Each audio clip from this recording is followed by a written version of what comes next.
Adelante. Muy buenas tardes, muy buenos días, muy buenas noches, incluso muy buenas madrugadas, todo dependiendo del momento del día en que nos escuchen, nos sintonicen. Aquí nuevamente el programa Alternativas, que todos los viernes, al ser las 18, de las 18 a las 19:55, sale al aire como una producción del colectivo Reflexión Acción Costa Rica. Ya a hoy, precisamente hoy estamos cumpliendo, más bien en este mes estamos cumpliendo ya 7 años de estar al aire. Nuestro programa tiene como lema fundamental pensar libremente para construir un país y un mundo integralmente mejores. La frasecita se las trae, ¿verdad? Ese pensar libremente nos lleva a una tarea que en este momento histórico es bastante difícil: liberarnos de la manipulación ideológica tan frecuente por un montón de vías, liberarnos de prejuicios, liberarnos de domesticaciones y empezar a analizar la realidad con toda libertad. Justamente cuando analizamos la realidad, nos damos cuenta de la vigencia de la segunda parte, la realidad, el análisis objetivo de la realidad, que por cierto nos está haciendo mucha falta a las y los costarricenses en este momento histórico. Recordemos que a menos de 15 días estaremos eligiendo poder ejecutivo, poder legislativo, y es mi impresión personal de que estamos terriblemente llenos de prejuicios, ¿verdad? En nuestra mente, incluso prejuicios revanchistas, prejuicios terriblemente malsanos en muchos aspectos. Y esto nos está nublando, ¿verdad? La posibilidad de objetivamente escoger a la mejor posibilidad política para Costa Rica, ¿verdad? Así es que pensar libremente es hoy más que nunca necesario, y no solamente a nivel de Costa Rica, sino de la humanidad en general. De eso, pues, obviamente estaremos hablando dentro de un momento. Repito, la segunda parte de la frase nos hace ver que pensar libremente diagnostica que el mundo en el cual estamos viviendo y el país en el cual estamos habitando no es ni el mejor mundo ni el mejor país posible. A pesar de que tenemos un planeta bellísimo, ¿verdad? A pesar de que tenemos, en el caso de Costa Rica, una naturaleza maravillosa desde todo punto de vista, está el mundo y la naturaleza, perdón, y Costa Rica muy mal administrados. Entonces hay injusticias económicas, políticas, sociales, culturales, ecológicas, ¿verdad? Que pueden llevarnos definitivamente tanto a la extinción de la especie humana como del entorno ecológico que caracteriza el nicho en el cual la humanidad se estaba desarrollando, ¿no? Entonces, por eso el llamado que hacemos siempre es ese pensar libremente, ¿verdad? Con ese fin, pues Alternativas tiene varios propósitos, ¿verdad? Que vale la pena recordar por la importancia, repito, del momento histórico. Y entonces el primer objetivo de Alternativas es fomentar en nuestro auditorio y nosotros y nosotras mismos, tal como lo indica nuestro lema, ¿verdad? Pensar libremente para construir un país y un mundo integralmente mejores, ese libre pensar, ¿verdad?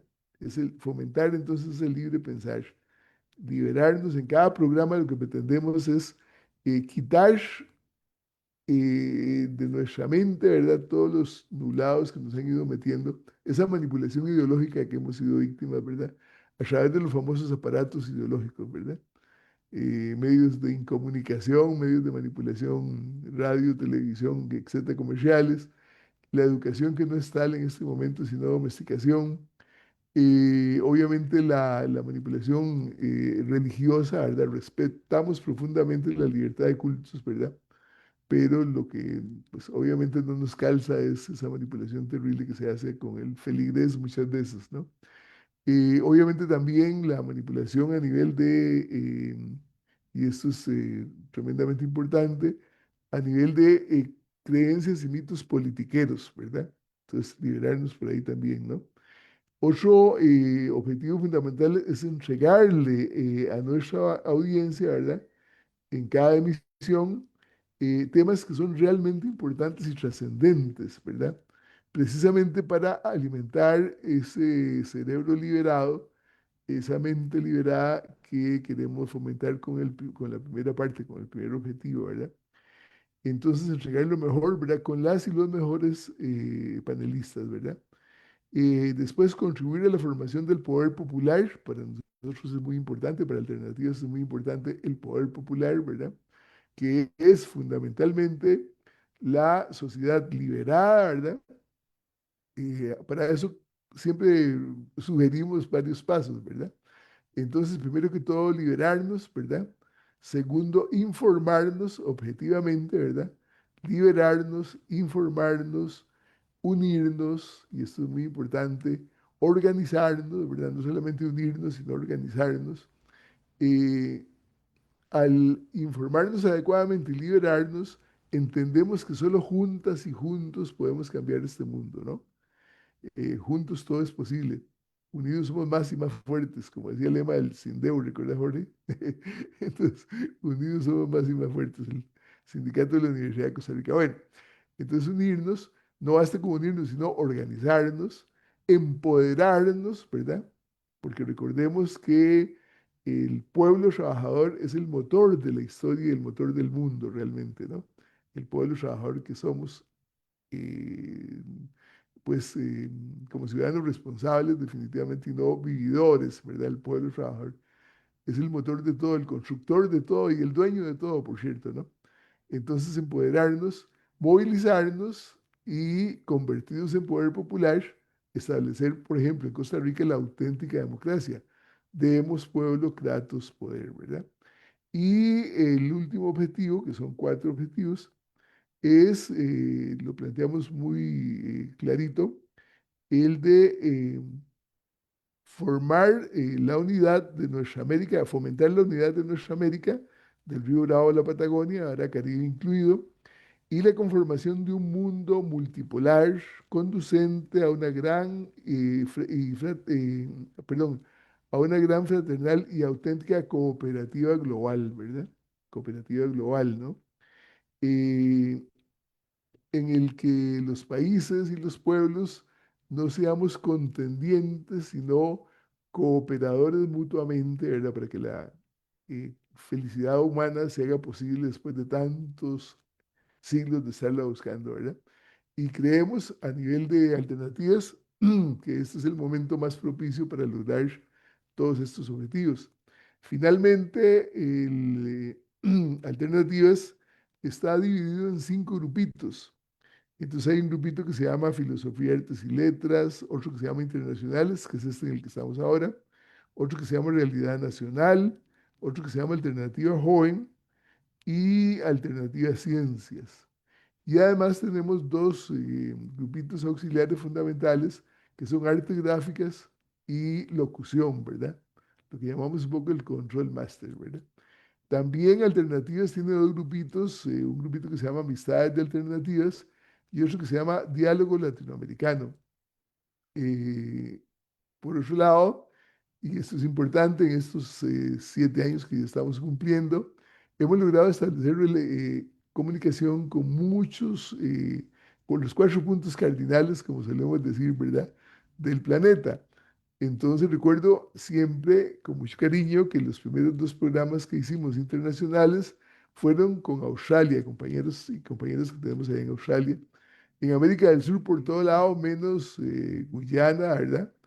Pero hemos hecho en Argentina, en Bolivia, en Chile, bueno, Ecuador, etcétera, ¿verdad? Incluso hemos hecho programas desde Europa, ¿verdad? Con compañeros y compañeras europeos. Por cierto que posiblemente el próximo programa dedicado a internacionales lo vamos a hacer con compañeros de Rusia, ¿verdad? Y estamos buscando ahí también con chinos y en fin. Entonces, estas amistades a las que les enviamos nuestros programas constantemente, pues se encargan de reproducir, ¿verdad? De una u otra forma este programa.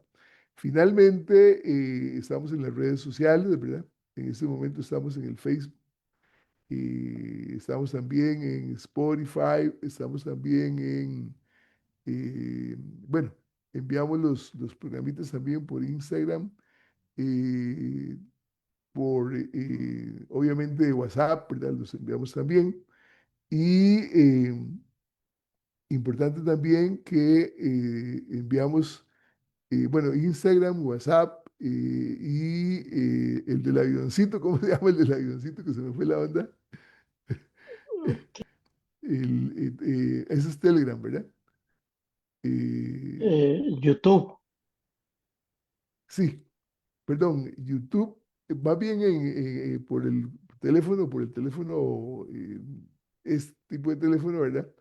Los enviamos, reitero, en Facebook, los enviamos en Instagram y los enviamos en TikTok. Los enviamos para todo lado, ¿no?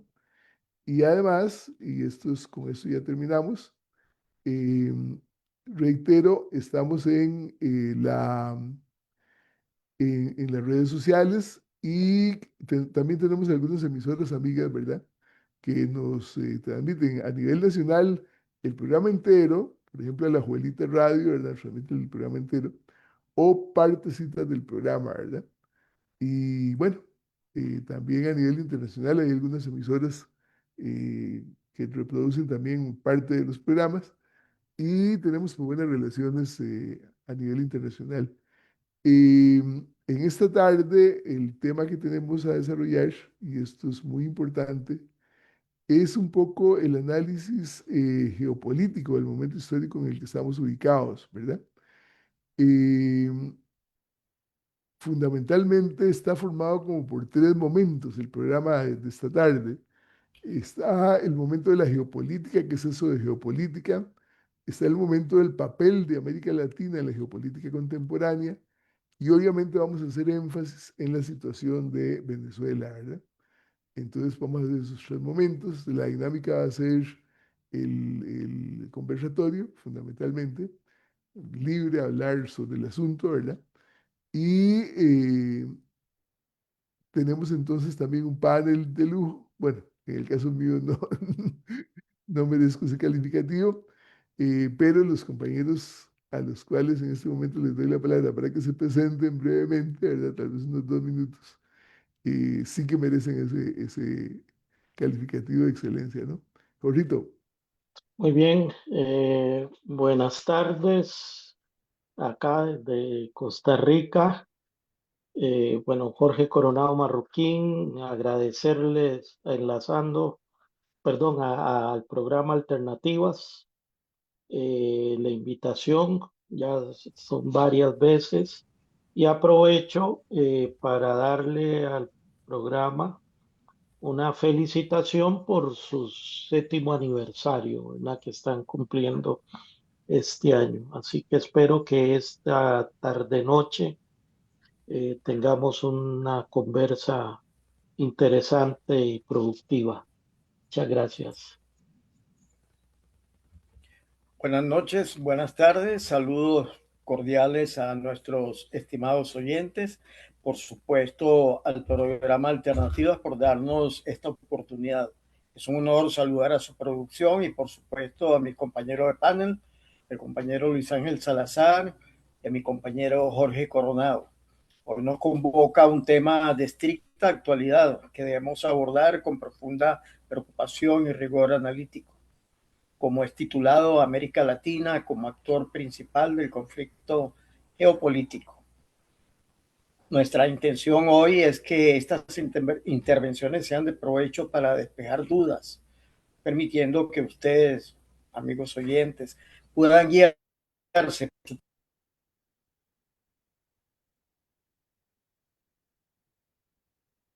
Es un gusto estar con ustedes y felicitaciones, por supuesto, al programa Alternativas en su séptimo aniversario.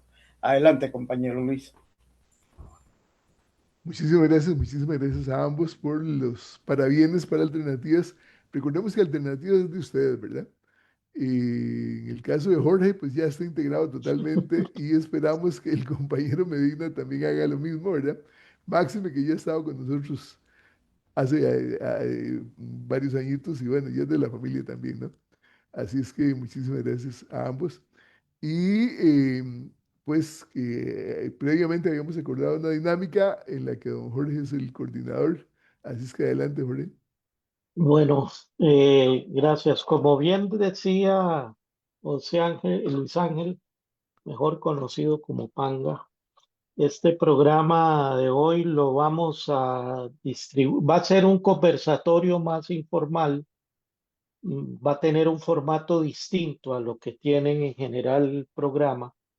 Entre nosotros tres, tal vez, bueno, Luis Ángel, que es profesor jubilado de Filosofía y Educación de la UCR y la UNED, y además uno de los líderes de Alternativas. Compañero Eduardo Medina Guevara, que es coordinador general de la plataforma comunicacional internacional Rompiendo Fronteras, y además es productor audiovisual, conductor y realizador de Al Encuentro Abre Brecha Venezuela. Y bueno, yo que soy sociólogo y politólogo de la UCR, con una especialización, perdón, en economía política de la Escuela Libre de Estudios Superiores de Berlín, Alemania, y activista social. Los tres tenemos esa característica común. Hoy, entonces, voy a hacer una brevísima introducción, un poco para situarnos, y ahí Eduardo y Luis Ángel van metiendo, como decimos en Costa Rica, la cuchara en este primer apartado que es sobre geopolítica. ¿Qué entendemos por geopolítica? Lo que habría que remontar es que después de la Segunda Guerra Mundial se creó un sistema y un modelo de gobernanza global que permitía o marcó las reglas de cómo las grandes potencias, los países subalternos, el este y el oeste, el norte y el sur, se resolvían sus diferencias, sus dificultades, sus conflictos. Y bueno, así surge Naciones Unidas. Entendamos también que es el periodo de la Guerra Fría, es el periodo de la existencia del sistema capitalista y lo que se denominó el socialismo real, sistema socialista, y que en estos escenarios internacionales dirimían una buena parte de sus conflictos, aparte de cada quien con todo su armamento nuclear como elemento de contención.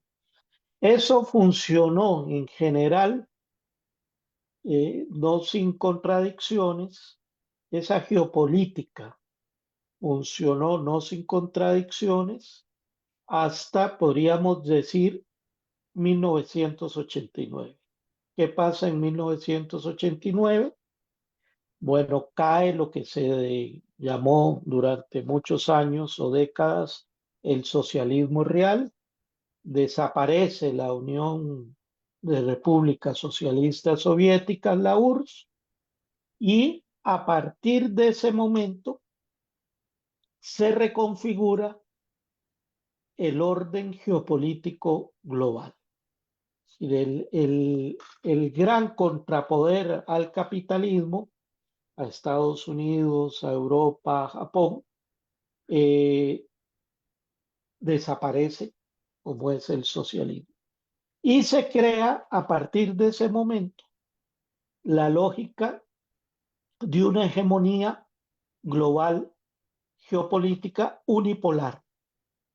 ¿Por qué decimos unipolar? Porque es el desarrollo de el poder con el liderazgo del imperio estadounidense junto con Europa y junto con Japón, o sea, los países ricos del norte que establecen un orden internacional, y hay una frase muy utilizada, basado en reglas. ¿Ok? Pero ¿cuáles eran esas reglas? Bueno, las reglas de este poder unipolar. Eh, Eso se instaura a partir de la década del 90, no desaparece toda esa institucionalidad de Naciones Unidas, de toda esta gobernanza global. Lo que desaparece es el balance entre capitalismo y socialismo, y es, recordemos, aquel pensador japonés Fukuyama que habla después del 89, el fin de las ideologías. Desapareció el socialismo real, ahora tenemos una ideología dominante que es la capitalista, y eso se expresa en términos de la geopolítica global. Y así pasa todo el siglo, cierra el siglo XX e inicia el siglo XXI. Pero el siglo XXI tiene el fenómeno que es la irrupción económica de China en primer orden, que es la irrupción económica a nivel global de la India, que es la irrupción económica de Sudáfrica, y empieza a recomponerse el escenario económico en primera instancia. Y luego vienen debates sobre la necesidad de rearticular las relaciones globales en función de la emergencia de nuevos actores económicos. Y hay dos momentos que podemos señalar como importantes de este nuevo escenario geopolítico, donde empieza a evidenciarse la crisis del modelo de relaciones internacionales basado, un sistema internacional basado en reglas, que es la irrupción de los famosos BRICS, que es Brasil, Rusia, India, China y Sudáfrica, como las economías emergentes que en cuestión del siglo XXI superan a Japón, superan a la Unión Europea y empiezan en términos económicos a superar o a acercarse decisivamente a los Estados Unidos. Entonces, el primer fenómeno, la hegemonía económica estadounidense y europea, se empieza a desquebrajar y empieza a surgir una nueva hegemonía económica, particularmente de los países del sur.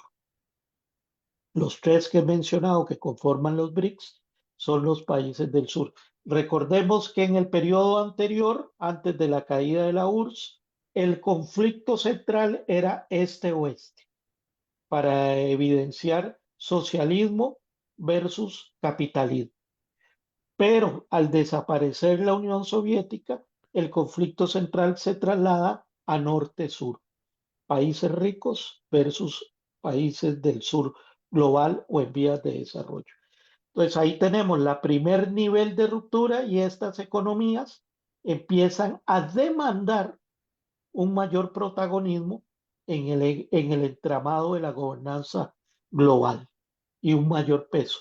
Y luego tenemos el punto de quiebra decisivo, que yo lo llevaría al 2022, que es la guerra OTAN-Rusia, OTAN-Ucrania-Rusia.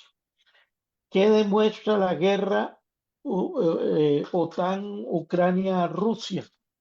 Bueno, la incapacidad de cómo en este proceso desde la Unión Europea se intentó ir cercando a la Rusia que emergió después de la desaparición de la URSS, y ahí efectivamente no se respetaron las condiciones pactadas una década atrás. Ya ahí del 2022 se evidencia esta crisis global y hoy estamos viviendo la esencia y hay un segundo momento desde mi perspectiva que es la irrupción de la administración Trump al frente del imperio estadounidense. ¿Por qué? Porque Trump en este segundo gobierno, aunque en su primera administración había cuestionado muchas cosas, en este segundo administración viene por la política de acabar con todo ese viejo orden y recuperar el rol del imperio estadounidense como, por un lado, el gran gendarme militar, pero recuperar la preeminencia económica que está seriamente amenazada por China y por India principalmente. Y la administración Trump entra a acabar con todos los vestigios de ese viejo orden geopolítico de un sistema internacional basado en reglas. Hoy estamos, y termino acá esta primera valoración, hoy estamos en medio de este conflicto en donde ese modelo del sistema internacional basado en reglas se desquebraja, se rompe, y lo acabamos de ver esta semana en Davos, donde el primer ministro de Canadá dice, hemos vivido una mentira, ¿verdad? Porque es unas reglas que funcionaban para unos de una forma y para otros de otra forma. Lo dijo descarnadamente el primer ministro de Canadá, miembro del G7 o parte de ese entramado que se creó después de la Segunda Guerra Mundial. Así que ahí está desquebrajado. Los BRICS están en ese proceso sin llegar a tener un liderazgo o hegemonía total, sino que está en la pugna. Y hoy la geopolítica se está expresando tanto en términos económicos como en términos militares. Y ese es el gran riesgo que tenemos hoy día. Yo no sé, Luis Ángel, Eduardo, si quieren conversar, enriquecer mejor estas primeras desordenadas valoraciones que hemos empezado a hacer. Don Eduardo, adelante. Gracias, compañero Luis Ángel. Pues, estimado Jorge, creo que has hecho una magnífica exposición, muy rica en la historia, pues has partido desde la segunda mitad del siglo pasado para acá, dándonos luces, pues, de cómo se creó toda esta serie de cuestiones que estamos viviendo hoy en día. Pero, más que hacer un comentario, Jorge, me gustaría como te digo, por tu exposición que has hecho, hacerte algunas preguntas, ¿no? Que quizás nuestros oyentes se las pueden estar haciendo, ¿no? Vamos a enfocarnos en América Latina. Estamos viendo América Latina, bueno, un panorama geopolíticamente, digamos, desordenado o con varias tendencias, ¿no? Porque hay unas que son progresistas que van precisamente a eso que tú estabas nombrando, a un camino para tener una mejor sociedad y un mejor modo de vida que lo puede plantear el lado socialista, pero también tenemos el otro que dentro de un marco democrático que supuestamente llaman ellos democracia representativa y no es otra cosa que pagarse y darse el vuelto, ¿verdad? Entonces, yo quisiera que nos hablaras un poquito más de por qué hemos visto al día de hoy, pues antes de entrar el caso de Venezuela, prácticamente una América Latina que por lo menos tira dos líneas, una que se va del lado de lo que plantea el presidente Trump, rescatando aquella aquella filosofía, aquella cuestión monroísta, ¿no? Que realmente que en aquel tiempo lo hicieron para Europa, para que no ingresaran en 1823, no ingresaran los europeos a comercializar ni a seguir colonizando, ¿no? Sino eso. Pero ahora nos lo enfocan a nosotros, América Latina, que viene el famoso dicho, el patio trasero de América Latina.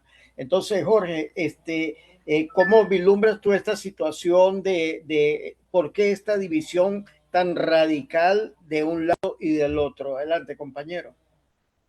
Gracias, Eduardo. Pero antes no sé si Luis Ángel tienes algunas, que seguro que sí, algunas Sí, valoraciones. pero después de tus respuestas, porque a lo mejor te corto Ajá. ahí el hilo de las preguntas de Eduardo.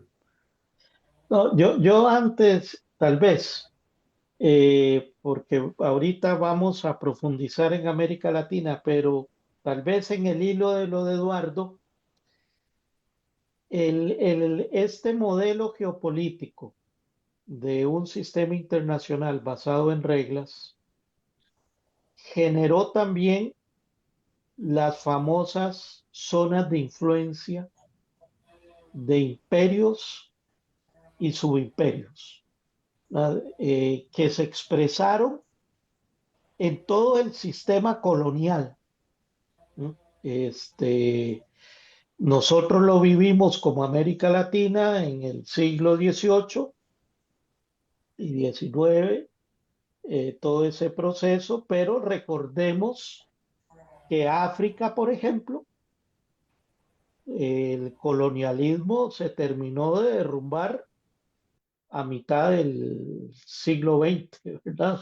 Este, con Francia, con Bélgica, con lo que hoy se conoce como Países Bajos, que colonizaron, expoliaron, como hicieron los españoles acá en América Latina, estas potencias europeas expoliaron y su riqueza, Europa y Estados Unidos, su riqueza la basaron, como lo expresó Carlos Marx en El Capital, con la acumulación originaria, expoliando todas nuestras riquezas de oro y minerales.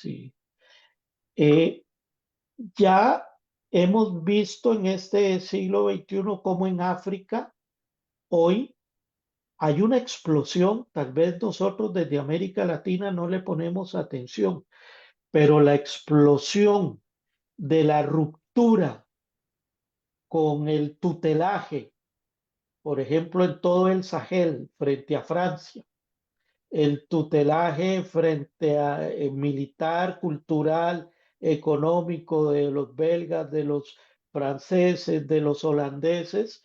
Eh, Hoy hay una etapa emancipadora donde África claramente se viene vinculando con toda esta insurrección del sur, que se viene dando en este siglo XXI, ¿no? En este siglo XXI, y que ha puesto en contradicción los países del sur de el doble rasero, ¿verdad? El doble rasero en Naciones Unidas, el doble rasero cuando se ven el tema de derechos humanos, se condena a Irán porque que la burka, que esto, que el otro, se declara violador de derechos humanos, pero no se dice nada de regímenes vinculados al interés de los Estados Unidos o de las potencias europeas. Y América Latina no hemos escapado a eso. La gran diferencia, desde mi es que hoy América Latina estamos retrocediendo y ahorita podemos profundizar, retrocediendo, si lo hablamos en materia de emancipadora, con respecto a lo que hoy se vive en África. Hoy África está viviendo un momento emancipatorio, rompiendo con esas cadenas que quedaron del sistema postcolonial. Y nosotros más bien hoy venimos en un giro de volver a encadenarnos a la dominación del imperio estadounidense, como fue en la segunda mitad del siglo XX, cuando desde la CIA y desde el Departamento de Estado se llenó América Latina de dictaduras militares fascistoides, masacrando a nuestros pueblos.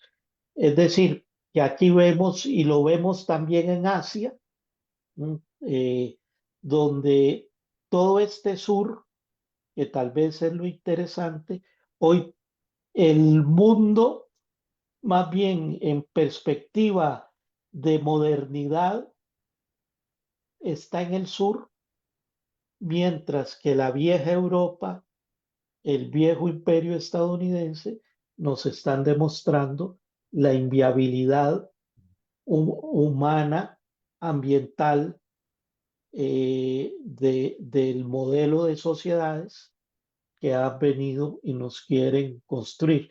Y eso es, tal vez, lo hablábamos antes de arrancar el programa, que decíamos, bueno, hoy vivimos un momento tormentoso, revuelto, pero al final, por suerte, nos está tocando vivir un momento que va a marcar decisiones importantísimas. Es lo que podría lanzar y después podemos, Eduardo, ir profundizando en unos minutitos. Todavía nos quedan para esta primer parte de la geopolítica unos minutitos para después pasar a lo que sí queremos, que es América Latina y Venezuela. Todavía tenemos programa por delante. Por dicha. Y si no, hacemos un paréntesis, tomamos café y le damos por la segunda parte. Y terminamos en la medianoche. Pues eso se pone muy interesante. Bueno, muchísimas gracias, Jorge. Muchísimas gracias al compañero perdón, Medina, por sus aportes excelentes. Eh, yo querría hacer un poquitito para justificar el asunto de filosofía y educación, ¿verdad? Que me pongo siempre ahí en el afiche, ¿verdad? Hacer un poquito de un enfoque de esta primera parte de la temática general, un poquito desde el punto de vista más general. Vamos a ver. Eh, en este momento, por ejemplo, hay dos sistemas en pugna, desde mi punto de vista, ¿no? Un sistema que no me canso de repetirlo cada vez que tomo el micrófono en alternativas, eh, porque creo que es bastante vigente, bastante importante. Un sistema que es el capitalista neoliberal, que desde mi punto de vista es, y por favor, respetuosamente le pido al auditorio que le dé vuelta al asunto, ¿verdad? Y obviamente que nos manden todos los comentarios que quieran, ¿verdad? Eh, Desde mi punto de vista, este sistema capitalista neoliberal es homicida, ¿verdad? Mata a la gente realmente, ¿no? La aniquila con tal de hacer plata, le importa un pepino hacer guerras por toda la horda, que es el lema de Trump y del capitalismo, del huella más capitalista neoliberal estadounidense, ¿verdad? La guerra es el gran negocio definitivamente, la venta de armas, la venta de la reconstrucción, etcétera, ¿verdad? De todo lo que destruye. Es homicida, mata a la humanidad, es ecocida, mata a la naturaleza, ¿verdad? Bueno, mata a la humanidad a tal extremo de que, por ejemplo, con tal de hacer plata, la envenena con drogas, ¿verdad? Toda esta campaña, ¿verdad?, en contra de la drogadicción que dice Trump, que el fentanilo, puro cuento, si ellos quisiesen, si Estados Unidos, perdón, si el gobierno estadounidense quisiese detener el vicio allá en Estados Unidos, lo podía hacer muy fácilmente con dos medidas. Prohibirle a los bancos que dejen de blanquear tanto dinero, ¿verdad? Y atacar realmente las redes de distribución con una más, como dice Claudia Sheinbaum, ¿verdad? A atacar el problema por sus causas, ¿verdad? ¿Por qué un ser humano cae en las drogas? Bueno, hay causas sociales, culturales, etcétera, etcétera, ¿verdad? Que hay que atacar definitivamente, ¿no? Bueno, con tal de hacer plata, destazan a los niños, ¿verdad? Para sacarles los órganos, ¿verdad? Y no solamente a los niños, sino a los jóvenes, incluso acá en América Latina, ¿verdad? Y por acá seguramente no anda muy largo. Recuerdo una detención que hubo en un hospital de unos médicos que estaban ahí confabulados, ¿verdad? En ese sentido, bueno. Entonces, mata a la humanidad, mata a la naturaleza con tal de hacer plata, con tal de sacar oro, por ejemplo, les importa un pepino volarse en todo el ambiente, ¿verdad? Con tal de vender mucha pesca, les importa un pepino desolar nuestros mares, con tal de, en fin, para, según ellos, producir más alimentos, entonces intoxican la madre tierra con un montón de pesticidas que son homicidas totalmente, ¿no? Entonces es ecocida, ¿verdad? Pero además de todo eso es plutocrático, ¿verdad? Que es gobierno de los grandes ricos, y aquí quiero destacar esto, ¿verdad? Gobierno de los grandes ricos. Y es cleptocrático, gobierno de los grandes ladrones, ¿verdad? Y además de esto es insoportablemente patriarcal, ¿verdad? Ahora, quiero aquí hacer un pequeño quiebre. Cuando hablamos del sistema capitalista neoliberal, lo que implica es que hay una pequeñísima argolla que se ha apoderado, se ha apoderado, se va apoderando de las riquezas. ¿Quién produce esas riquezas? El pueblo trabajador, el pueblo humilde, el pueblo que siempre han despreciado, ¿verdad? Y ese pueblo incluso es nuestros aborígenes esclavizados, ese pueblo es los aborígenes africanos esclavizados. Asia la han explotado montones y montones, por eso admiro tanto a China, ¿verdad? Entonces, al pueblo productor, que es realmente el dueño de todo esto, el constructor de todo esto, mediante habilísimos recursos de manipulación ideológica, y este es otro aspecto que quiero destacar, la manipulación ideológica terrible, lo han sometido, ¿verdad? Y, por ejemplo, recordemos que se dice tradicionalmente que el poder imperial español se consolida en América Latina con el Evangelio en una mano y la espada en el otro, ¿verdad? Entonces, de noche le lavaban el coco al pobre aborigen, ¿verdad? Y no, que su religión era maldita, pagana, había que quemarlo todo y que en cambio la religión católica, etcétera, etcétera. Y de día le volaban espada y leño, ¿verdad? Todo el que se opusiese, ¿no? Entonces, irónicamente, este sistema maldito, ¿verdad? A una pequeñísima argolla le da todo el poder, mientras que a las grandes mayorías las esclaviza, ¿verdad? Y repito, gracias fundamentalmente a la manipulación ideológica y a la violencia concreta, ¿verdad? Y cuando hablo de manipulación ideológica me refiero, por ejemplo, a los grandes medios de comunicación actuales, ¿verdad? Entonces, como la radio, la televisión, las redes sociales, etcétera, están manipuladas en su mayoría por los dueños del poder económico, que son una pequeñísima argolla. Por cierto, si esa pequeñísima argolla desapareciese, no pasa nada en el mundo, ¿verdad? El mundo seguiría progresando con toda la pata, ¿verdad? En cambio, ¿qué pasa si el resto del mundo, la población trabajadora, por ejemplo, desapareciese? Se acaba todo, ¿verdad? Entonces creo que por allí va el momento de entender cómo nos liberaríamos de tanto sufrimiento, ¿verdad? Y aquí quiero también enfatizar un asunto. El gobierno estadounidense se ha convertido en el gran foco de terrorismo.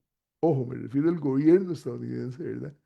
No al pueblo estadounidense, el que respeto profundamente y amo profundamente, sino al gobierno estadounidense.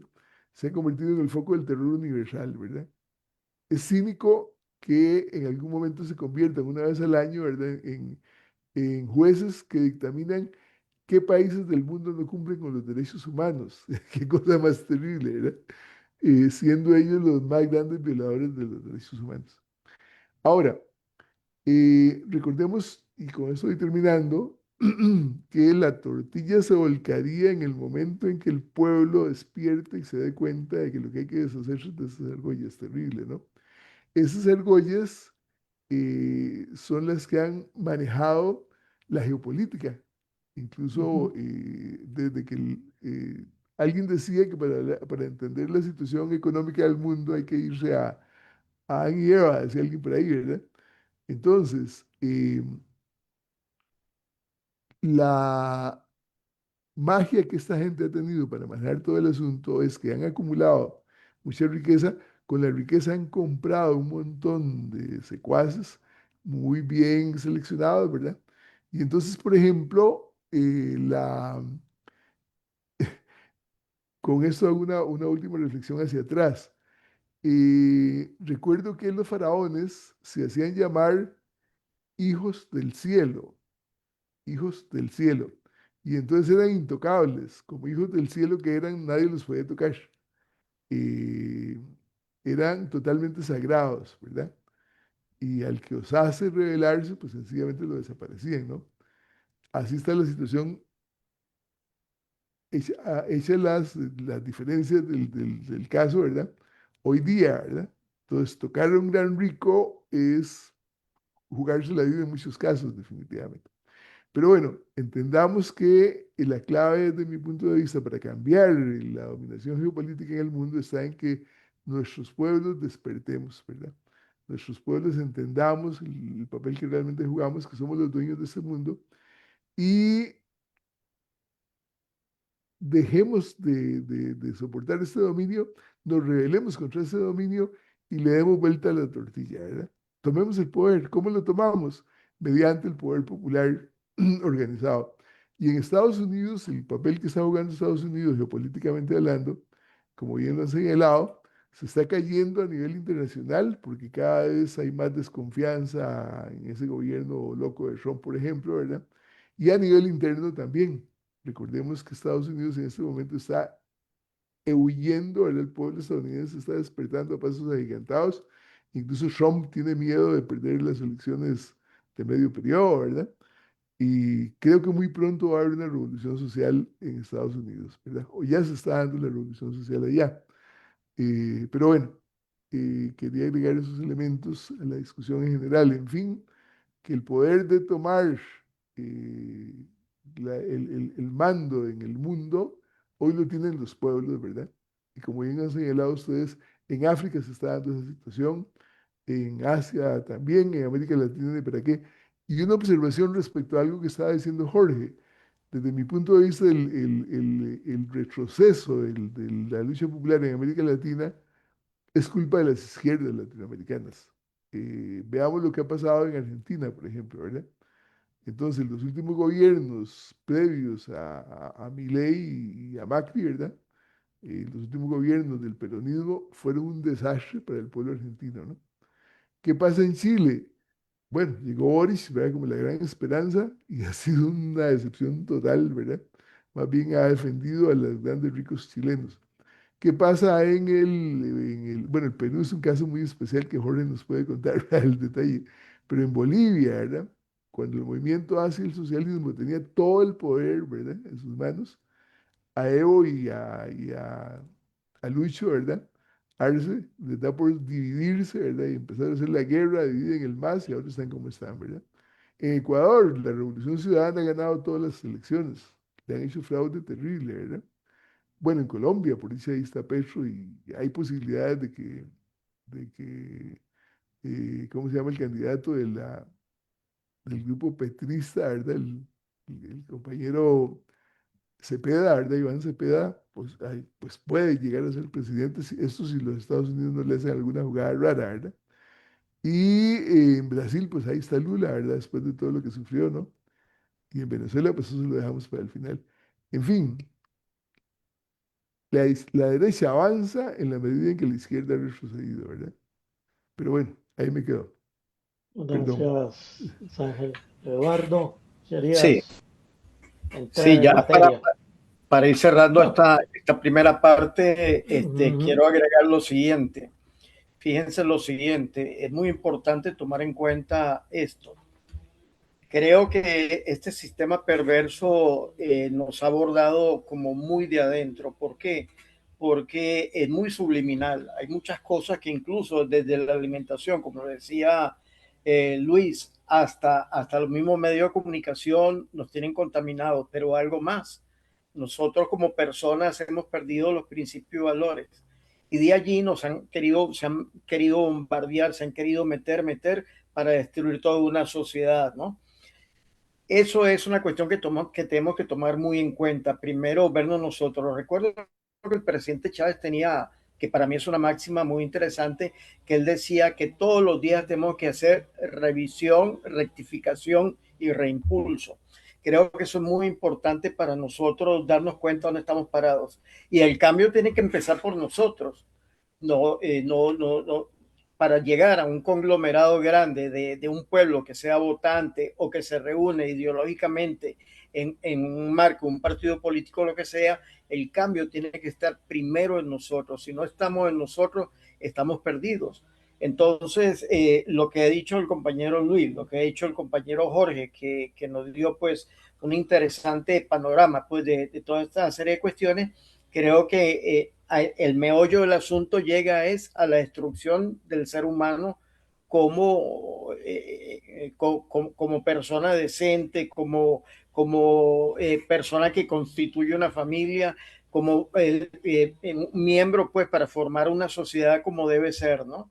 Entonces ahí es donde tenemos que tener mucho cuidado, porque hay gente que ya se le ha inculcado tanto las cosas que bueno, como decían antes, que de tanta mentira se hace realidad y mucha gente está equivocada en ese sentido. Creo que nosotros lo que tenemos que hacer, esto nosotros lo hacemos para que ustedes se hagan un criterio, estimada audiencia, ¿no? Es para que vean la otra cara de la moneda también y puedan sacar sus conclusiones.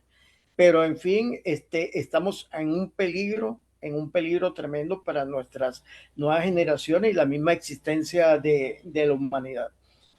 Termino allí, Jorge, pues creo que ya pasamos Sí, a otra sí, etapa. sí. Entramos directo, bueno, y cerramos con esto. Efectivamente, Luis Ángel y vos han planteado la globalización neoliberal, que fue la materialización económica de este concepto de un mundo internacional basado en reglas, ha traído pobreza, miseria, exclusión y una asquerosa concentración de la riqueza en el 1%. Hoy vemos que son 3.000 personas, de ellas el 90% hombres blancos, que concentran casi la mitad de la riqueza global del mundo.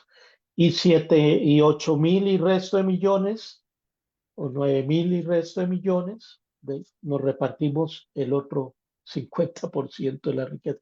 Eso es lo que ha traído este, este modelo basado en reglas, ¿verdad? Que nos impuso el norte, el imperio, los imperios. Pero la gran conclusión es que esto no es una pugna de buenos y malos, ¿verdad? Hay un sur, hay economías emergentes peleando con contradicciones y hoy lo que vemos es que la reconfiguración global no sabemos bien hacia dónde va y América Latina, Eduardo, en lo que comentabas, América Latina metida en eso, ¿verdad? Nosotros hemos pasado por tres tránsitos en el siglo XXI. La primera oleada de gobiernos progresistas y de izquierda, citemos algunos nombres: Chávez, Lula, Néstor Kirchner, Evo, Correa, Fidel, ¿verdad? Para citar algunos. Es cuando emerge en el inicio del siglo XXI y América Latina hay una redistribución de la riqueza y políticas públicas, ahí se saca de la pobreza. Lula en el primer gobierno sacó de la pobreza, no me acuerdo si eran 60 o 70 millones de brasileños con sus políticas económicas y sociales. A eso viene una contraofensiva neoconservadora por los errores que se han dicho también. La gente en esta primera oleada tuvo muchas expectativas y algunos de estos gobiernos no se atrevieron a profundizar las transformaciones de este progresismo y de esta izquierda y dio pie de la izquierda y el progresismo tiene la obligación de que llena expectativas y tiene que satisfacerlas. La derecha no llena ninguna expectativa, la derecha siempre gana a partir de inducir al miedo.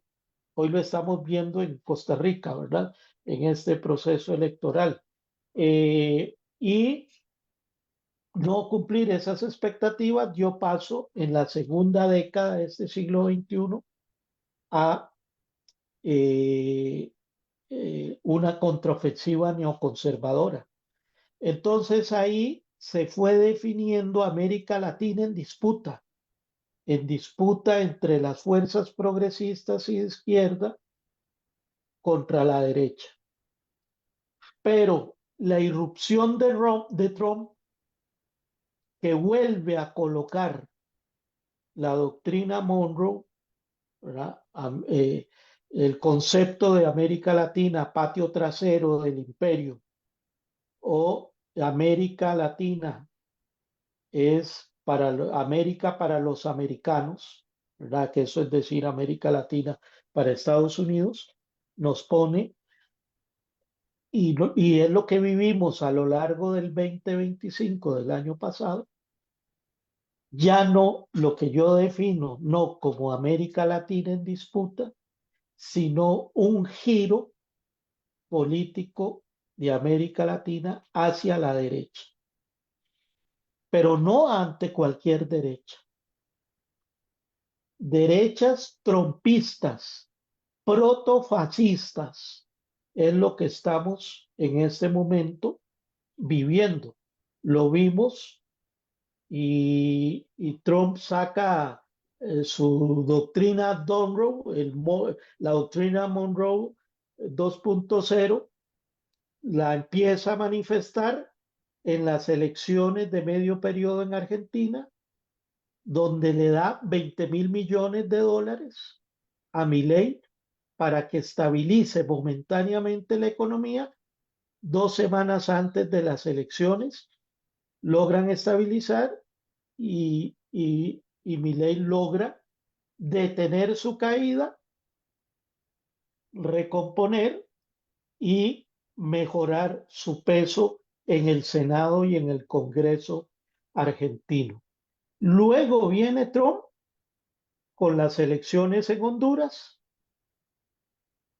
donde una semana antes de las elecciones le dice a los hondureños, tienen que votar por este candidato, porque si no, voy a eliminar las remesas, voy a cortar las remesas. Recordemos que en Honduras el 26% de su Producto Interno Bruto depende de las remesas familiares.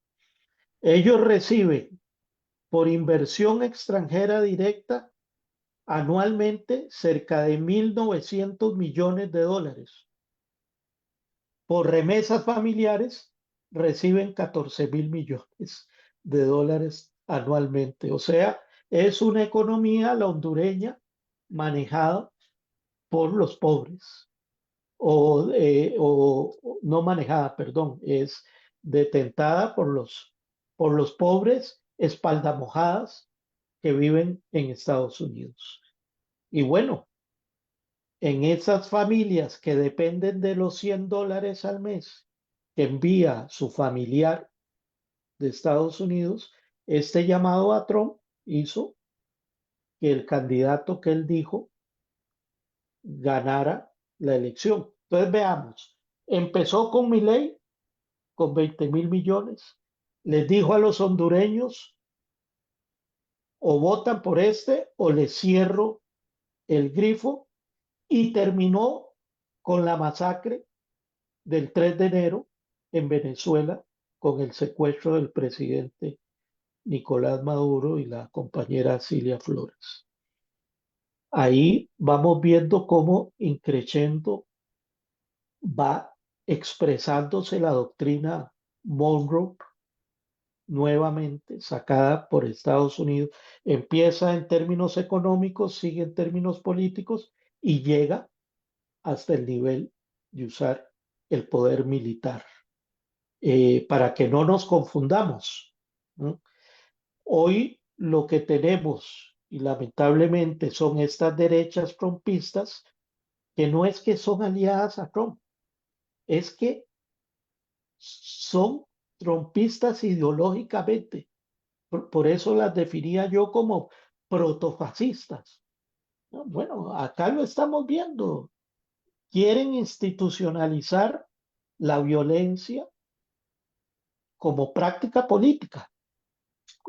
Estamos a las puertas de que no solo aquí, sino en toda América Latina, a quienes planteemos divergencias políticas, se nos trate ya no solo de aniquilar políticamente, sino aniquilar físicamente. Ese es el grave escenario que estamos viviendo y donde hoy la izquierda y el progresismo no pueden ver para un lado.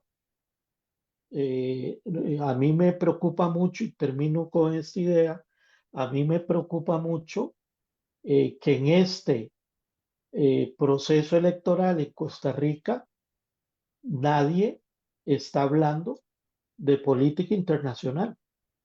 Nadie está hablando de los riesgos de la administración Trump, y ya lo estamos viendo. Dijo que iba por el canal de Panamá y los panameños terminaron recomponiendo una base militar.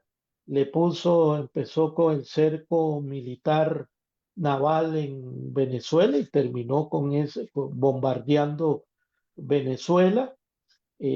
Así que no lo había anunciado cuando vino Rubio, ganando Trump, y dijo con China, no quiero que tenga Costa Rica negocios sobre el 5G y paró el comercio en materia de Internet y de 5G con la empresa china Huawei por parte del ICE. Esa es la América Latina, lamentablemente, que estamos viviendo días muy oscuros para nuestra región y donde mucho del progresismo y la izquierda y mucha de la izquierda y el progresismo también en nuestro país no quiere, no quiere entrar a esta discusión sobre el imperio actuando, presionando a México, amenazando a México. Ya después de Venezuela, amenazó a México, amenaza a Brasil, amenaza a Colombia. Es decir, todo aquel que no se hinque es amenazado y hay los que se hincan sin que haya amenaza alguna, ¿no? Lamentablemente. Pero es un escenario que expresa esta América Latina en esta pugna geopolítica, eh, donde yo decía que estamos en una línea de retroceso, ¿verdad? Con estas derechas cada vez más dispuestas a perder lo mínimo básico de defensa de la soberanía nacional, de defensa del desarrollo de una vía nacional, y mientras toda la presión mediática va en sentido de que eso es lo correcto y que hay que hacer porque no tenemos otra alternativa. A ver cómo ven este tema de Latinoamérica. Don Eduardo, adelante. Gracias, Luis. Pues para completar lo que estás diciendo, compañero Coronado, es importante saber lo siguiente. Dense cuenta que esta derecha que tú estás hablando ha acabado con la misma derecha tradicional. O sea, de alguna manera ha barrido totalmente con ellos y el discurso ha cambiado y se ha hecho tan popular y la gente no le ha agarrado el sentido de las palabras, que es destrucción, pues. Por poner un ejemplo, vamos a hablar un poquito también de el, lo que ha sucedido ya que nos ha afectado en el Caribe con la invasión del bloqueo, primero el bloqueo naval que ha habido, ¿no?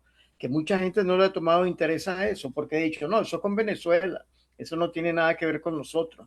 Pero realmente lo que han hecho es intimidar la zona del Caribe y el tránsito normal que hay allí comercial, turístico y lo que sea, se fue totalmente bloqueado. No conforme con eso, se va también al espacio aéreo, que todos sabemos que el espacio aéreo es soberanía de cada país. Nadie puede venir a imponer una vaina de otro lado a otro país. Sin embargo, se crea no solamente el miedo en el viajero, por decirlo así, sino también en aerolíneas que se ven comprometidas a tal punto que prefieren, por ejemplo, en Venezuela, que le quitan la licencia antes de atreverse a pasar por encima de una directriz que en este caso viene del Don Road, por decirlo así, ¿no? Pero creo que antes de seguir hablando de esto, es importante que mucha gente sepa lo siguiente, que lo hemos dicho. Voy a hacer un pareo muy cortito entre lo que es el monroísmo y el bolivarianismo, ¿verdad? El lema de la doctrina Monroe es América para los americanos, que eso se entiende que es Estados Unidos, pues. En cambio, el bolivarianismo te habla que la patria es la América, o sea, la unidad de las naciones hispanoamericanas, ¿no? El objetivo que tiene el monroísmo es establecer una zona de influencia exclusiva y excluir las potencias en aquel tiempo, en 1823, que eran las europeas, ¿no? Para ser una única potencia dominante, pero ahora somos nosotros. En cambio, el bolivarianismo crea una confederación de naciones independientes y fuertes para resistir imperios, que les comento, estimados compañeros de audiencia. Este año es el bicentenario del Congreso Anfictiónico de Panamá, que era prácticamente el protagonismo de ese bolivarianismo, de esa idea, ¿no? Y bueno, que ahora es algo que se ha viciado con lo que puede ser la ONU o algo así. Pero antes lo que se quería en el Congreso Anfictiónico de Panamá era precisamente la voz de los pueblos con los pueblos, eso era, ¿no? La visión de la doctrina Monroe que es totalmente hegemónica. La doctrina ve a América Latina como lo que hemos hablado ahorita, como su patio trasero y lo peor, la reserva de todos los recursos que pueden haber, ¿no? No solamente ahorita estamos con la cuestión del petróleo de Venezuela, pero el litio, el cobre y todo eso lo van a buscar, indudablemente. En cambio, la visión del bolivarianismo es una visión totalmente solidaria, porque ve a la región como un bloque, con por su propia identidad y un destino, por supuesto, común para nosotros. ¿Cuál es el método para cerrar de la doctrina Monroe? Bueno, el intervencionismo ya lo hemos visto. Otra cosa que la gente no se ha dado cuenta, las sanciones y control de los recursos. ¿Ves? Eso es importantísimo. En cambio, ¿cómo actúa el bolivarianismo? Que lo podemos estar viendo ahorita, como lo está haciendo la compañera encargada de la República de Venezuela, la presidencia, Delcy Rodríguez, que es diplomacia de los pueblos, soberanía y justicia social. Volviendo al tema, compañeros, de las intervenciones del Caribe, el Caribe siempre se declaró incluso por muchas organizaciones, incluyendo la última, creo que fue la CELAC, como un, Zona de paz. un lugar correcto, un lugar de paz, que fuera armas nucleares, fuera todo eso, sino un lugar de paz. Y lo están convirtiendo, bueno, en algo terrible. ¿Cómo va a ser posible que el día de hoy no se ha podido hacer nada, ni hay corte internacional que pueda juzgar o pueda velar por lo que los muertos que hubo con las lanchas, que no se sabe si eran narcotraficantes, si eran comerciantes, qué era lo que era, porque ni pruebas hay de nada, ¿no? Entonces eso pasa como muy corriente, que se atreva a Venezuela a hacerlo, que se atreva a Colombia a hacerlo, el mismo Costa Rica, para que vea cómo nos caen encima. Entonces, esas son cosas que no puede ser, que estamos viendo que nos están haciendo un daño grande a América Latina, por dos lados. Ahora con la cuestión que vamos a hablar de eso, de los acontecimientos horribles que sucedieron en la República Bolivariana de Venezuela, con eso ellos están sellando una cosa, vea, si no me hacen caso puede pasar esto. Entonces es terrible. Y también pasa lo siguiente, hay países que dicen, no, a mí no me pasa nada porque en mi país tenemos una tendencia de derecha o de ultraderecha, lo que sea, pero te van a utilizar como puerto o como medio de espionaje de comunicación para poder intervenir en otros países. Al fin y al cabo, vamos a tener el mismo problema, estemos o no estemos metidos en el asunto, estemos o no estemos a favor. Entonces, es lamentable eso. Con las amenazas, primero empezaron aquellas amenazas arancelarias, ustedes se dieron cuenta. Luego fueron poco a poco cambiando la cuestión. Bueno, y en el caso de Venezuela ya lo hablaremos ahora, unas cosas ya muy puntuales. Sin embargo, así pasa. Vean, por ejemplo, vean, nadie habla ahorita de Haití, como está Haití hecho un desastre. ¿Por qué? Porque no hay petróleo, no hay nada y no le importa ahí, pero hay seres humanos, y fue en la primera República de América, y mira cómo está ahorita, y entonces no le dan importancia, ¿no?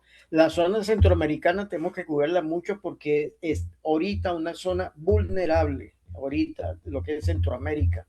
Entonces, compañeros de audiencia, es muy importante que tomemos nota de todas estas cuestiones. Es bueno que no nos vayamos por lo primero que nos digan, porque también hay una guerra cognitiva tremenda, hay una guerra comunicacional horrible, que nos pone la noticia de primer plano que a veces hasta nosotros mismos no la creemos, porque lo hacen de tal manera que uno, bueno, hasta que se asombra, ¿no?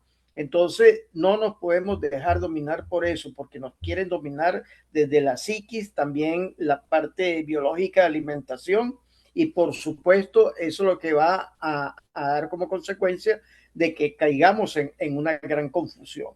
Ahorita, Mira, no, dime. dale, perdón, dale, Eduardo, perdón.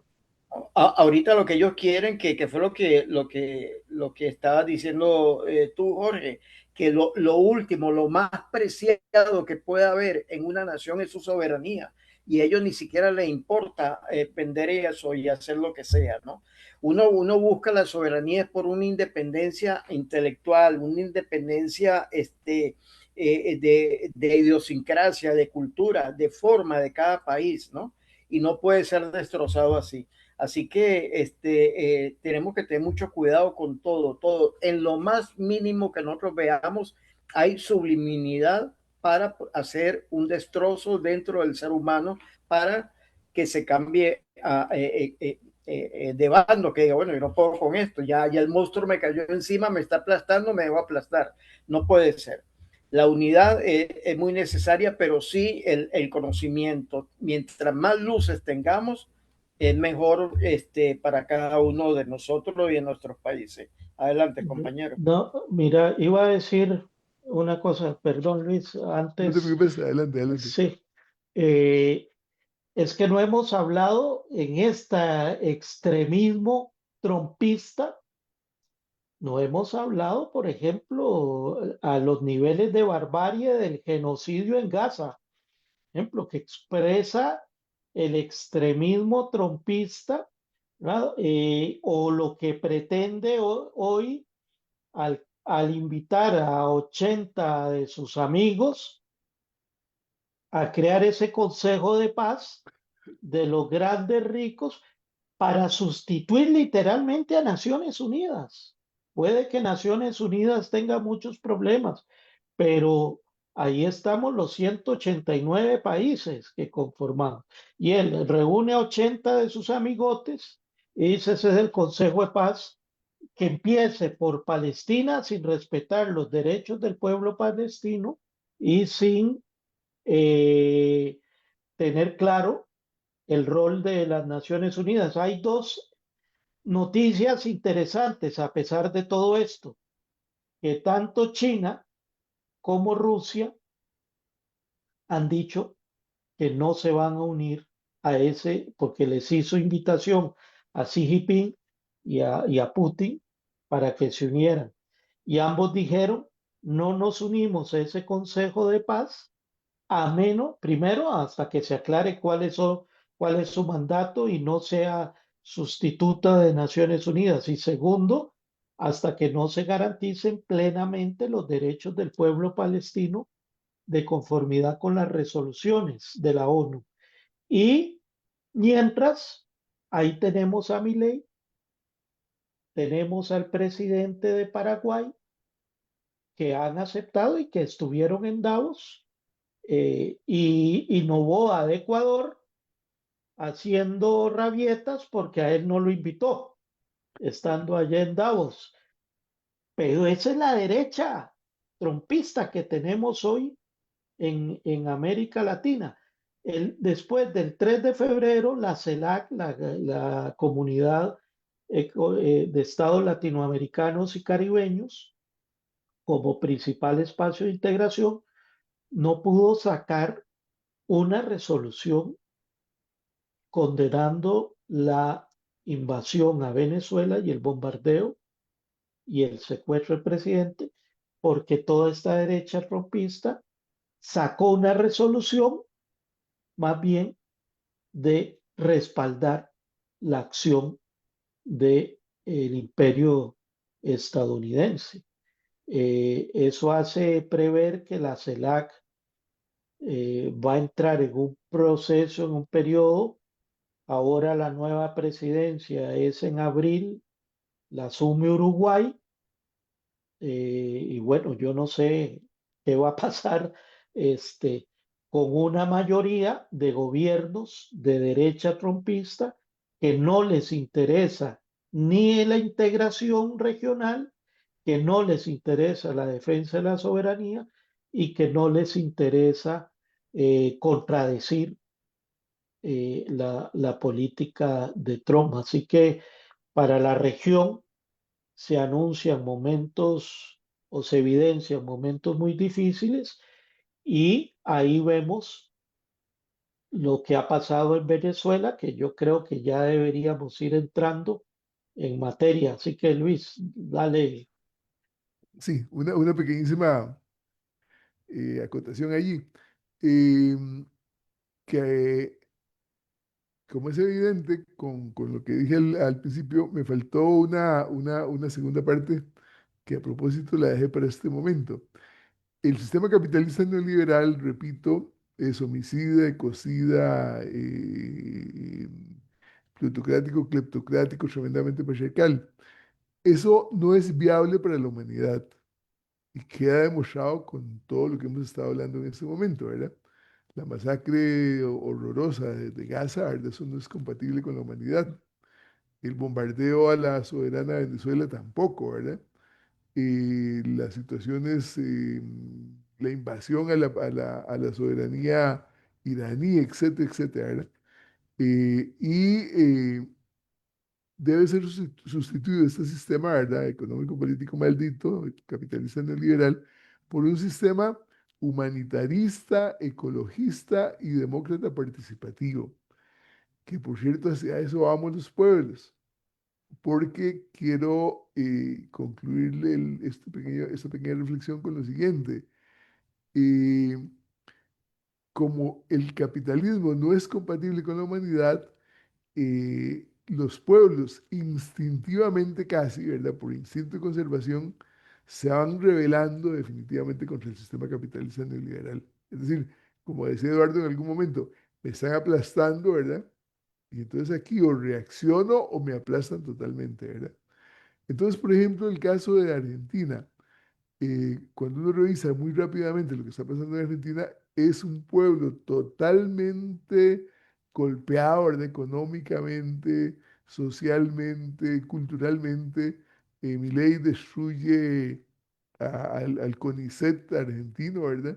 Destruye Ujú. el presupuesto para las universidades, hospitales, el famoso, ¿cómo se llama aquí? El Callahan, es el hospital de niños, ¿verdad? Famoso en Argentina, ¿verdad?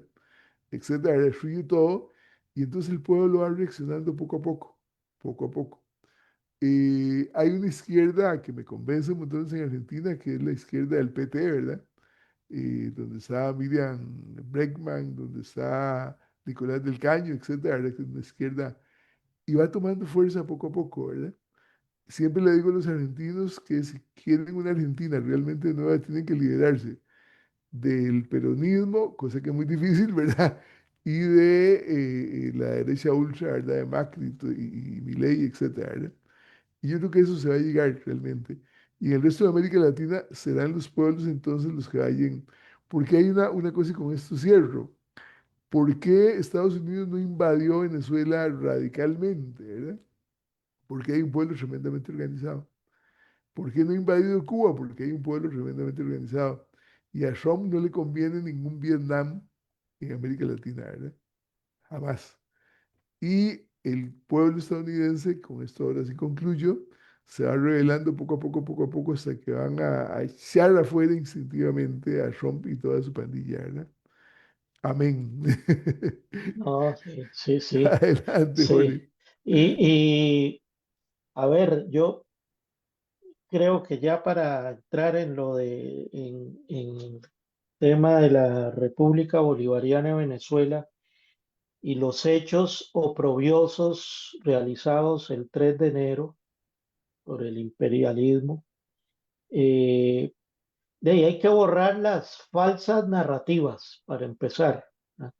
Ni fue un paseo, ni fue una Quirúrgico. acción quirúrgica ahí en que sacar, fue una masacre. Fue una masacre de bombardeos, de asesinatos, y de las últimas cifras, más de 100 muertos, venezolanos y otra cantidad importante heridos, civiles, infraestructura. Volaron todo un almacén con las reservas de tratamiento de diálisis en La Guaira. En fin, hicieron, practicaron con armamento tecnológico, guerra electrónica, e incluso se dice ahora que está apareciendo armas que no se habían utilizado. Las fueron probando, así como se ha probado armamento en la guerra OTAN-Ucrania con Rusia, ¿verdad? Por ejemplo, todo lo de los drones. Acá en Venezuela los Estados Unidos pusieron en práctica drones para bombardear. Así que el peso militar del imperio se manifestó y no fue una simple acción ahí sin consecuencias. Y crea un precedente porque los Estados Unidos, el imperialismo vuelve después de 1989, si mal no recuerdo, la En invasión Panamá. A Panamá, vuelve a provocar, después vino Granada y después ahora vuelve a aparecer Venezuela.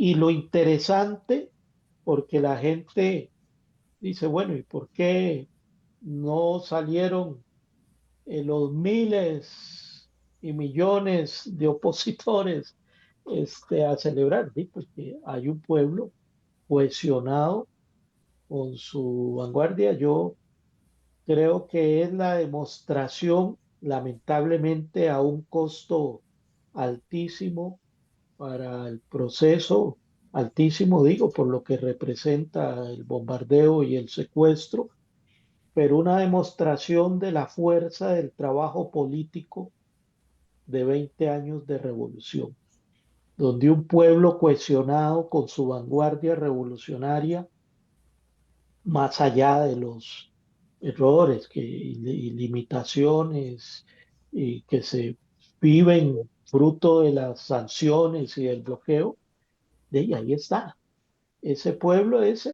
ínfulas personales, pues para supuestamente rescate de su empresa. Pero refiriéndome